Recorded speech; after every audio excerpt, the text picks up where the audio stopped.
Hello everyone, I am Deepak Sawant. Welcome you to my channel Apollo 9th and 10th. बच्चों, आज जो हम पढ़ने वाले मीन्स के आज का जो लेक्चर है उनके लिए इम्पोर्टेंट है जिन्होंने 9th की एग्जाम दी है और जो 9th की एग्जाम देके इस साल 10th में आए हैं और अगले साल मीन्स के मार्च 2027 में बोर्ड की एग्जाम देने वाले हैं। उनके लिए आज का लेक्चर बहुत ही ज़्यादा इम्पोर्टेंट है, राइट। अब देखो होता क्या है बच्चों के, आप पहली बार बोर्ड की एग्जाम देने जा रहे हो 10th में, फर्स्ट टाइम आप बोर्ड की एग्जाम देने जाने वाले हो।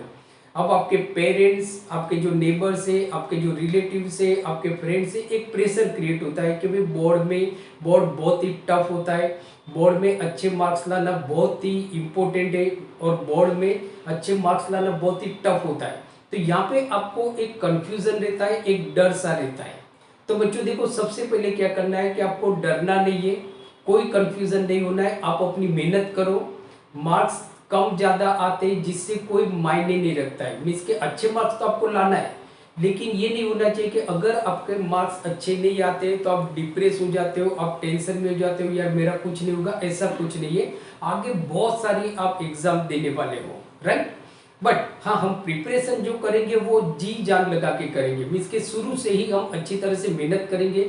आपका एक टाइम मैनेजमेंट होना चाहिए, एक कंटिन्यूटी होनी चाहिए और एक सिंसियरिटी होनी चाहिए, राइट। तो इस तरह से अगर आप पढ़ते हो तो definitely you will get a good marks in your upcoming board exam, right. अब देखो, कंफ्यूजन जो होता है, कंफ्यूजन तो सबको होता है, बट ज्यादातर ये होता है कि भाई मैथ्स में बहुत ज्यादा बच्चों को प्रॉब्लम होता है। एक तो क्या होता है कि ज्यादातर बच्चों को मैथ्स से डर लगता है कि भाई मेरा मैथ्स वीक है और मेरे बोर्ड में अच्छे मार्क्स नहीं आएंगे, राइट। तो एक तो ये डर आपके दिमाग में से निकाल दो कि आपका मैथ्स वीक है। ऐसा कुछ नहीं है, बहुत ज्यादा टफ मैथ्स यहाँ पे नहीं होता है। जो भी आप यूट्यूब पे लेक्चर देखते हो, जो टीचर आपको डराते हैं, ऐसा कुछ नहीं होता है। अगर आपने प्रिपरेशन बहुत बढ़िया की है, शुरू से आपने अच्छी तरह से मेहनत की है, सिंसियरिटी से अगर आपने मेहनत की है, तो डेफिनेटली आपको मैथ्स में अच्छे मार्क्स लाने से कोई भी रोकने वाला नहीं है, कोई भी नहीं रोक पाएगा आपको, राइट। बट हाँ, एक कंडीशन है कि भाई आपको प्रॉपर वे में स्टडी करना है। टाइम मैनेजमेंट यहाँ पे बहुत इंपॉर्टेंट है, क्योंकि पेपर आपको टाइम टू टाइम कंप्लीट करना है। तो टाइम मैनेजमेंट में भी आपको फोकस करना है। अगर आप कोई कोचिंग इंस्टीट्यूट में जाते हो, वहाँ पे आपको जो भी वर्क दिया जाता है, जो भी होमवर्क दिया जाता है, उसको अगर आप प्रॉपर वे में फॉलो करते हो, स्कूल में रेगुलर आप जाते हो, स्कूल का होमवर्क रेगुलर करते हो और प्रॉपर वे में स्टडी करते हो, तो आपको अच्छे मार्क्स आने ही वाले हैं। तो आज हम मैथ्स का जो भी आपका डर है, चाहे वो स्टैंडर्ड मैथ्स हो, चाहे वो बेसिक मैथ्स हो, सबके लिए आज का लेक्चर है। तो ये देखेंगे कि मैथ्स में कौन सा यूनिट आपके लिए बहुत ज्यादा इंपॉर्टेंट है। अब इस यूनिट में कौन से टॉपिक आपके लिए बहुत ज्यादा इंपॉर्टेंट है। अब इस टॉपिक में आप क्या पढ़ोगे जिससे कि आप कम से कम मेहनत में, कम से कम मेहनत में जो बोर्ड की एग्जाम है उसमें आप अच्छे मार्क्स ला सकते हो।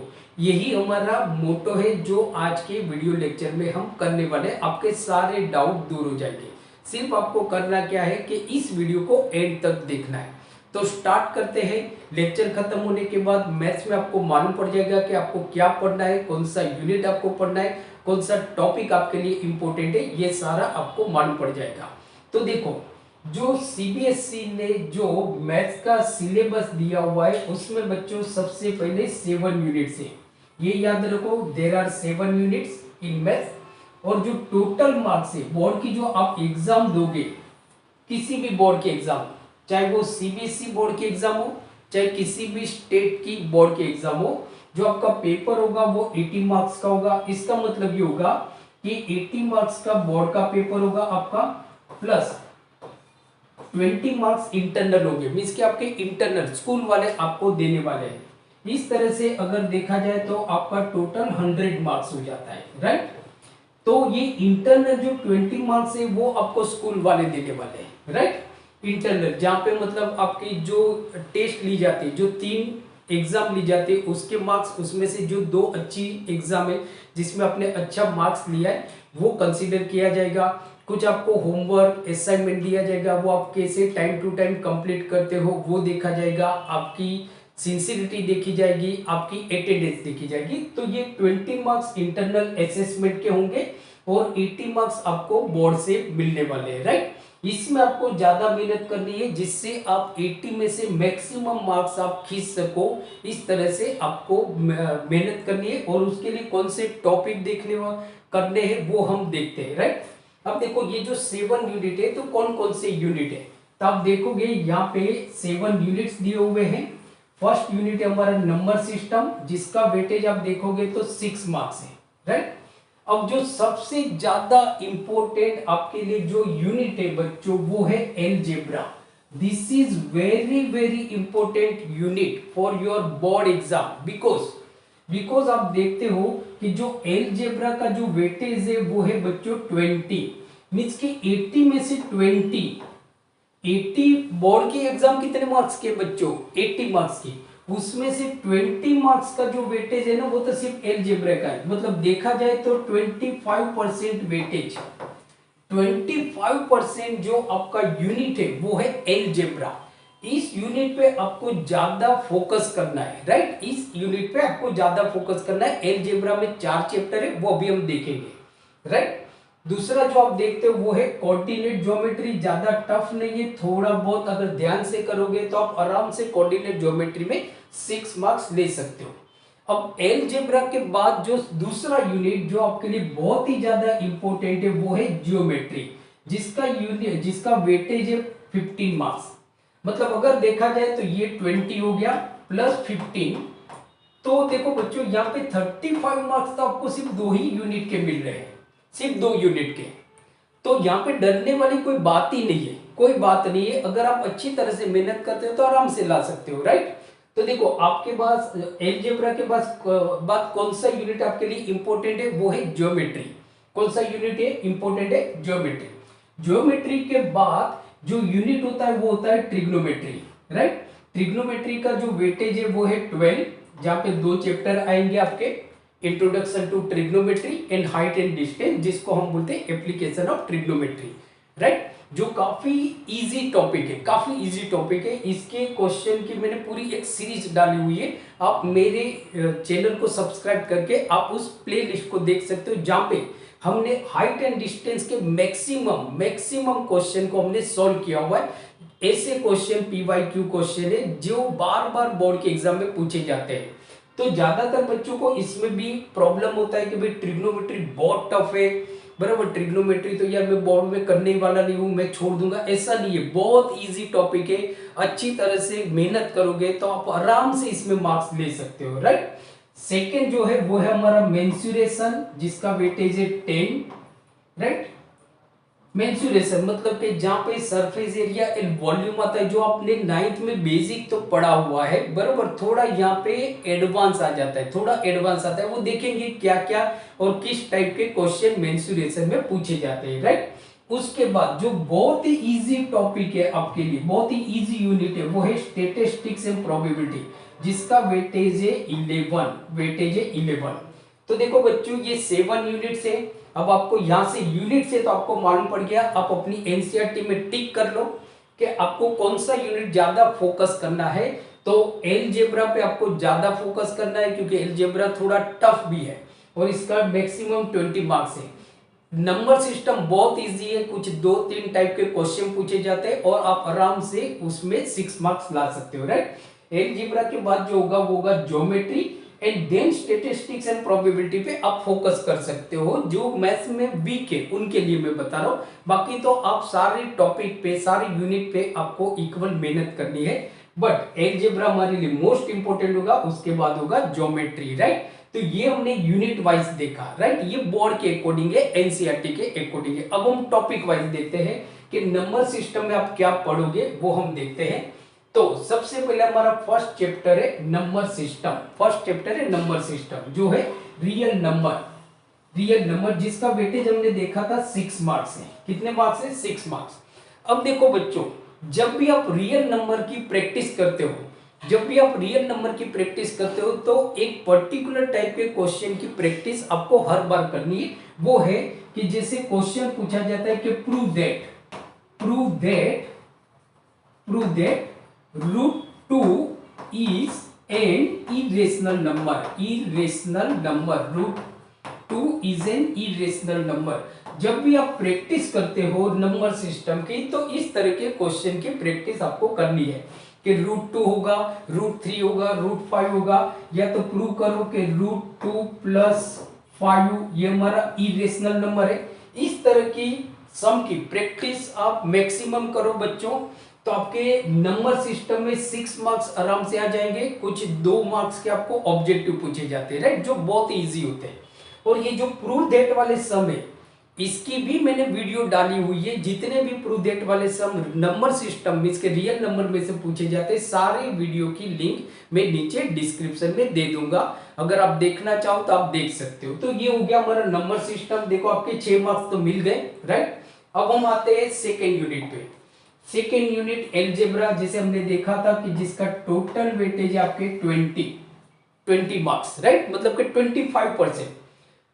अब एलजेब्रा में आप देखोगे तो 4 चैप्टर हम यहाँ पे पढ़ने वाले। फर्स्ट चैप्टर है हमारा पॉलिनोमियल, सेकेंड है pair of linear equation in 2 variable, third है हमारा क्वाड्रेटिक इक्वेशन, और फोर्थ है हमारा एरिथमेटिक प्रोग्रेशन, जिसको हम जनरली एपी भी बोलते हैं, एपी, राइट। ये 4 टॉपिक हम यहाँ पे पढ़ने वाले हैं। ये 4 टॉपिक में से देखो बच्चों, पॉलिनोमियल सबसे इजी टॉपिक है, सबसे इजी टॉपिक है, क्योंकि पॉलिनोमियल के बारे में आपको थोड़ा बहुत 9th में भी आपने पढ़ा हुआ है। ज्यादातर पॉलिनोमियल में क्वाड्रेटिक पॉलिनोमियल के सम आपको ज्यादा करना है, राइट। अब देखो पॉलिनोमियल में आप देखोगे तो क्या क्या क्वेश्चन आता है। तो मतलब आपको एक क्वाड्रेटिक पॉलिनोमियल दिया होगा या लीनियर पॉलिनोमियल दिया होगा, उसके जीरो आपको ढूंढना है, मींस के find the zeros of the given polynomial. इस तरह के क्वेश्चन आ सकते हैं। जो मोस्ट इंपोर्टेंट है वो है relationship between the zeros and the coefficient of quadratic polynomial. जो क्वाड्रेटिक पॉलिनोमियल के जो कोएफिशिएंट होते हैं और जो क्वाड्रेटिक पॉलिनोमियल के जो जीरो होते हैं उनके बीच में क्या रिलेशन है, मतलब कि sum of the zeros is equal to minus b upon a and product of the zeros alpha into beta is equal to c upon a। इस टाइप के क्वेश्चन आपके लिए बहुत ही ज्यादा इंपॉर्टेंट है। अगर पॉलिनोमियल में आप कुछ भी नहीं पढ़ते हो तो आपको ये तो पढ़ना ही है रिलेशनशिप बिटवीन। तो आप अपनी एनसीईआरटी बुक्स लेके बैठे होंगे, उसमें टिक कर लो कि भाई relationship between the zeros and the coefficient of quadratic equation, ये तो हमको पढ़ना ही है, राइट। जब भी आप प्रैक्टिस करते हो पॉलिनोमियल की तो इसी क्वेश्चन से आपको शुरुआत करनी है, right. Quadratic pair of linear equation in 2 variable, ये चैप्टर थोड़ा आपके लिए टफ है, मींस के टफ हो सकता है, तो वो हम देखते हैं। हाँ, यहाँ पे ग्राफ भी आता है पॉलिनोमियल का, राइट। अब देखो pair of linear equation in 2 variable में ग्राफिकल मेथड और उसके सॉल्यूशन आ सकते हैं, राइट, ये कम आएंगे। कंसिस्टेंसी मतलब कि जो ऑब्जेक्टिव टाइप क्वेश्चन पूछे जाते हैं तो ये पूछा जाएगा कि जो लीनियर इक्वेशन है इन 2 वेरिएबल ये कंसिस्टेंस है या इनकंसिस्टेंसी है, राइट, ये आपको पूछा जाता है। वो जो लीनियर इक्वेशन है वो कंसिस्टेंट है या इनकंसिस्टेंट है, वो डिपेंड होता है उनके जीरो पे, कि उनके जीरो जो है वो सेम है, रियल है, बरोबर, ये हो सकता। Algebraic condition for number of solution, फिर जो इंपॉर्टेंट है वो है solution of pair of linear equation in 2 variable algebraically, और दूसरा बाय सब्स्टिट्यूशन मेथड। इसकी प्रैक्टिस बच्चों ज्यादा करो। जो लीनियर इक्वेशन होगा in 2 variable, linear equation in 2 variable, जैसे इक्वेशन होगा आपका ax plus by plus c is equal to 0 where a and b is not equal to 0। ये हमारा लीनियर इक्वेशन है इन 2 वेरिएबल। इसका सॉल्यूशन आपको करना होता है, इसके आपको जीरो निकालना है। तो कौन सी मेथड से? सब्स्टिट्यूशन मेथड से आपको निकालना है, एलिमिनेशन मेथड से निकालना है, राइट। तो ये जीरो ढूंढने के फॉर्मूला है। और दूसरा simple situational problem, simple situational problem आ सकता है, बराबर, कि भाई लेंथ ये है और ब्रीथ ये है तो उसका एरिया ये होता है। अगर लेंथ में हमने 3 यूनिट लेंथ बढ़ा दी, ब्रीथ को हमने 2 यूनिट बढ़ा दी, तो उसका एरिया क्या होगा। इस तरह के क्वेश्चन आपको पूछे जाएंगे। जिस पे भी आपको ज्यादा फोकस करना है क्वाड्रेटिक इक्वेशन, ये बहुत ही इंपॉर्टेंट टॉपिक है, बहुत ही इंपॉर्टेंट टॉपिक है। इसकी प्रैक्टिस ज्यादा करो, मैक्सिमम सम सॉल्व करो, जिससे क्वाड्रेटिक इक्वेशन आपका एक स्ट्रॉन्ग बेस बन जाए, राइट। तो देखो standard form of quadratic equation पूछा जाता है, ऑब्जेक्टिव में ये रहा ax² plus bx plus c is equal to 0, बराबर, where a is not equal to 0। ये पूछा जाएगा solution of quadratic equation by factorization method, बराबर, using quadratic formula, relationship between discriminant and nature of the root. Discriminant जिसको हम बोलते हैं बच्चों d, तो जैसे d होता है हमारा b² माइनस 4ac, राइट, तो ये डिस्क्रिमिनेंट है, डिस्क्रिमिनेंट। तो इससे मतलब इसके रूट क्या हो सकते हैं, बराबर, कि जैसे दो रूट होंगे अल्फा बीटा, तो उनके बीच में क्या रिलेशन होगा, ये डिस्क्रिमिनेंट मेथड आपको करना है। आप अपनी एनसीईआरटी की टेक्स्ट बुक पे टिक कर लो, राइट। और दूसरा कि situational problem based on quadratic equation related to day by day activities to be incorporated, बराबर। ये पूछा जाएगा कि लाइक जैसे कि स्पीड एंड डिस्टेंस के बारे में क्वेश्चन आपको यहाँ पे पूछे जाएंगे, वर्ड प्रॉब्लम पूछे जाते हैं स्पीड एंड डिस्टेंस के बेस पे, बराबर। डाउनस्ट्रीम अपस्ट्रीम टाइप के क्वेश्चन की प्रैक्टिस आपको ज्यादा करना है, एजिस के टाइप के क्वेश्चन प्रैक्टिस आपको ज्यादा करना है, और कुछ ज्योमेट्रिक मींस कि ज्योमेट्रिक मतलब कि ट्राइंगल होगा या हाइट एंड सॉरी मतलब कि राइट एंगल ट्राइंगल होगा तो हाइपोटेनस, और उसके बारे में रिलेशन दिए गए, तो जो डे टू डे प्रॉब्लम होता है उसके बारे में आपको क्वेश्चन पूछे जाते हैं। एपी जो बहुत ही बढ़िया सा टॉपिक है, पर आप देखोगे तो बहुत इजी टॉपिक है, स्कोरिंग टॉपिक है, थोड़ा मेहनत करोगे तो इसमें आप अच्छा स्कोर कर सकते हो एरिथमेटिक। तो यहाँ पे देखो क्या हो सकता है कि भाई आपको n टर्म्स ढूंढना होगा, कि a nth मतलब कि nth टर्म ढूंढना होगा, ये हमारा फॉर्मूला था a nth, बराबर। तो मतलब कि आपको nth टर्म ढूंढना पड़ेगा, इस तरह के फॉर्मूला थे कि a plus n minus 1 into D, ये फॉर्मूला लगा के आप nth टर्म ढूंढोगे।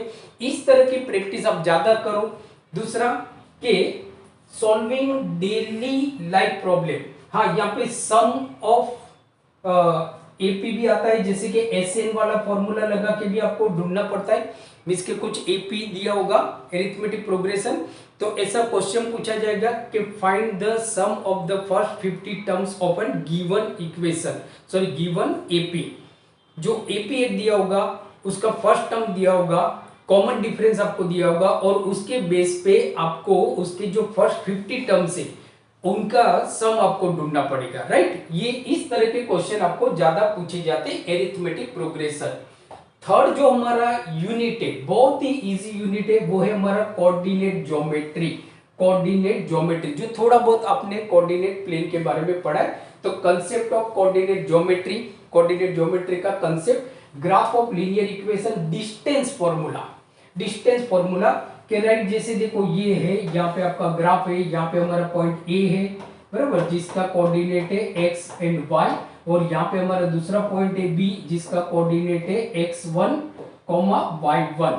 अब ये दोनों पॉइंट के बीच में डिस्टेंस क्या होगा, तो डिस्टेंस फॉर्मूला से आपको इसको ढूंढना पड़ता है। तो एक डिस्टेंस फॉर्मूला के सम मैक्सिमम सॉल्व करो बच्चों, राइट। फिर section formula, section formula internal division आता है, एक्सटर्नल डिवीजन नहीं आता है, राइट। जैसे देखो ये ए और बी हमारे लाइन हो गई, लाइन ए बी। अब लाइन ए बी को एक पॉइंट है आपका एन, जो लाइन ए बी को A:1 रेशियो में डिवाइड करता है, राइट। तो यहाँ पे ए के कोऑर्डिनेट आपको दिए होंगे, बी के कोऑर्डिनेट दिए होंगे, और आपको पूछा जाएगा जो पॉइंट एम है, जो लाइन ए बी को डिवाइड कर रहा है, तो उसके कोऑर्डिनेट क्या होंगे।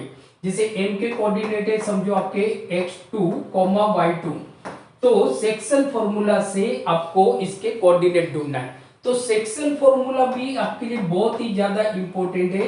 तो जब भी आप कोऑर्डिनेट ज्योमेट्री के सम करते हो तो ज्यादातर डिस्टेंस फॉर्मूला के एक दो सम करो, जब भी आप प्रैक्टिस करते हो सेक्शन फॉर्मूला के एक दो सम करो, राइट, जिससे आपका जो कोऑर्डिनेट ज्योमेट्री है वो अच्छी तरह से मतलब कि एक अच्छा वेटेज बन जाए, आप अच्छे मार्क्स ला सकते हो, राइट, इस तरह से।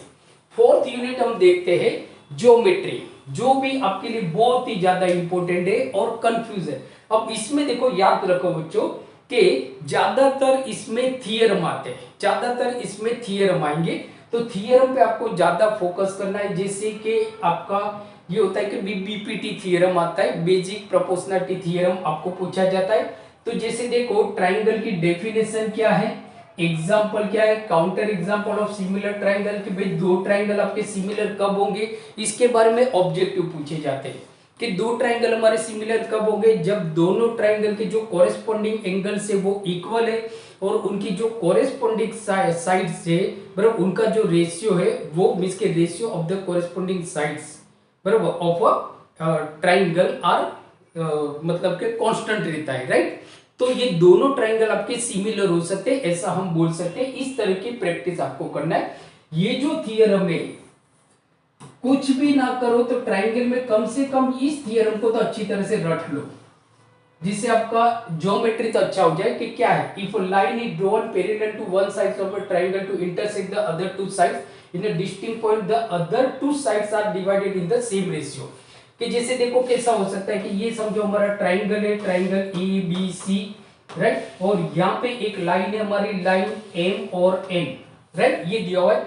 अब देखो ये जो लाइन एम और एन है वो साइड ए बी और ए सी को दो अलग अलग पॉइंट पे इंटरसेक्ट कर रही है, राइट, मतलब कि टच कर रही है। अब क्या है कि ये दोनों पैरेलल मतलब M M N parallel B C, तो देयरफॉर क्या हो जाएगा, therefore A M upon M B is equal to A N upon N सी।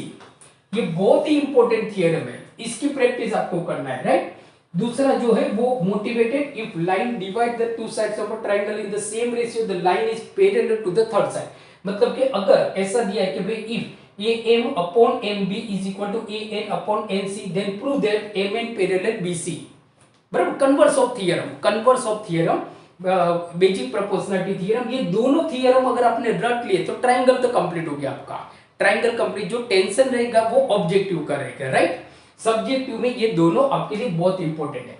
तीसरा जो आप देखते हो वो है if in two triangle the corresponding angles are equal. अगर दो ट्रायंगल है, दोनों ट्रायंगल के जो कोरेस्पोंडिंग एंगल से वो इक्वल है, जैसे ये हमारा दूसरा ट्रायंगल है, तो angle A equal to M, B equal to N और सी इक्वल टू पी, इस तरह से दिए।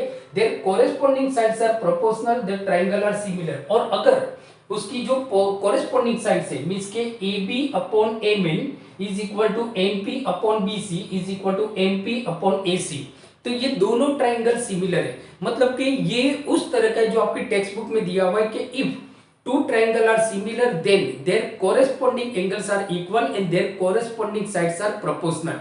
उसकी जो corresponding sides होती है वो proportional होती है, राइट। ये भी बहुत ज्यादा इंपॉर्टेंट है। दूसरा, if the corresponding sides of two triangle are proportional then corresponding angles are equal and the two triangles are similar। अगर दो ट्राइंगल है, दोनों ट्राइंगल की जो कॉरेस्पॉन्डिंग साइड से वो प्रोपोर्शनल है, मींस के ऐसा दिया है कि A B upon M N is equal to BC upon NP is equal to AC upon NP. So then prove that triangle ABC similar to triangle MNP। ये भी बहुत ज्यादा इंपॉर्टेंट है। फोर्थ जो दिया है, if the corresponding sides of two triangle are proportional their corresponding angles are equal and two triangle are similar, इसका inverse है। दूसरा, if one angle is equal to the one angle of another triangle and the side including these angles are proportional then two triangle are similar। मतलब यहाँ पे देखो triangle दिया है, triangle ABC, triangle MNP, ये भी टेक्स्ट बुक में है, राइट। टेक्स्ट बुक एनसीईआरटी को अच्छी तरह से फॉलो करो, इसके सम कर लो सारे, इसके सारे एग्जाम्पल कर लो, तो आपके लिए मोर देन इनफ है। फिर आप कुछ आर.एस. अग्रवाल या उसको आप फॉलो कर सकते हो, राइट। तो देखो यहाँ पे ऐसा दिया है कि angle N is equal to angle B, ये दिया हुआ है। दूसरा दिया हुआ है कि भाई M N is equal to A B and N P is equal to B C. तो प्रूव करो कि ये दोनों ट्राइंगल आपके सिमिलर है, राइट। मींस के एस क्राइटेरिया, एस क्राइटेरिया। तो ये भी आपके लिए बहुत इंपॉर्टेंट है। This topic is very much important for your board exam, बराबर, फॉर मैथ्स, राइट। जो हमारा फोर्थ नंबर का है वो है हमारा ज्योमेट्री, राइट। ज्योमेट्री में बच्चों आप पढ़ोगे सर्कल के बारे में कि tangent to a circle at a point of contact. Means के समझो ये आपका सर्कल है और ये हमारा टेंजेंट हो गया, टेंजेंट ए बी और ये हमारा हो गया centre O. So tangent, tangent मतलब वो लाइन होती है जो सर्कल को सिर्फ एक पॉइंट पे इंटरसेक्ट करती है, तो ये टेंजेंट है। तो tangent to a circle at a point of contact, ये टेंजेंट हो गए ए बी, और जो बी है वो पॉइंट ऑफ कांटेक्ट है, मतलब ये पॉइंट है जहां पे टेंजेंट और सर्कल दोनों एक दूसरे को मिल रही है, राइट। ये दूसरा, tangent at any point of a circle is perpendicular to the radius through the point of contact, means के ये अगर आप देखोगे तो यहां पे आप देखोगे तो जो AB है, AB perpendicular OB, AB perpendicular OB, इसके tangent is perpendicular to the radius of the circle at a point of contact, at a point of contact. It is very very important theorem, बराबर, right. दूसरा, the length of tangent drawn from external point to a circle are equal, मतलब देखो यहाँ पे एक tangent ये हो गए और ये दूसरी टेंजेंट हो गई, राइट।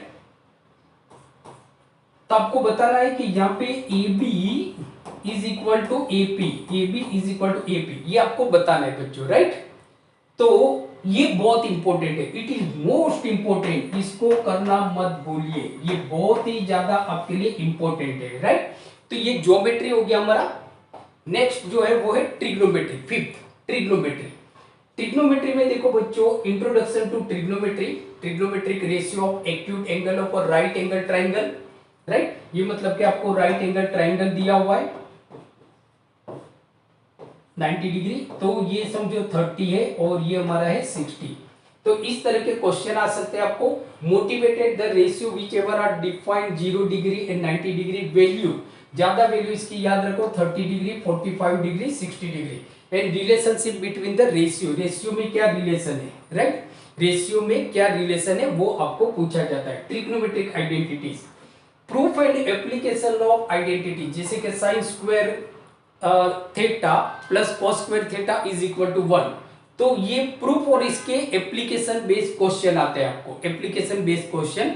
यहाँ पे कुछ बच्चों को थोड़ा प्रॉब्लम रहता है, तो उसके और में आपको वैल्यू बेस्ड भी क्वेश्चन आते हैं, तो कोई टेंशन करने की जरूरत नहीं है। अगर ट्रिग्नोमेट्री प्रूव दैट क्वेश्चन अगर आप नहीं कर पाते हो तो यू डोंट टेक एनी बॉथर, मतलब इसके बारे में कोई भी टेंशन नहीं लेना है, राइट। हाइट एंड डिस्टेंस जो बहुत ही अच्छा सा टॉपिक है, हाइट एंड डिस्टेंस, थोड़ा अच्छी मेहनत करोगे आप पूरे मार्क्स इसमें ले सकते हो। दूसरा, हाइट एंड डिस्टेंस की एक क्वालिटी बच्चों क्या है कि सिर्फ एनसीईआरटी के सम कर लो, सिर्फ एनसीईआरटी के सम कर लो और सारे एग्जाम्पल कर लो, खत्म।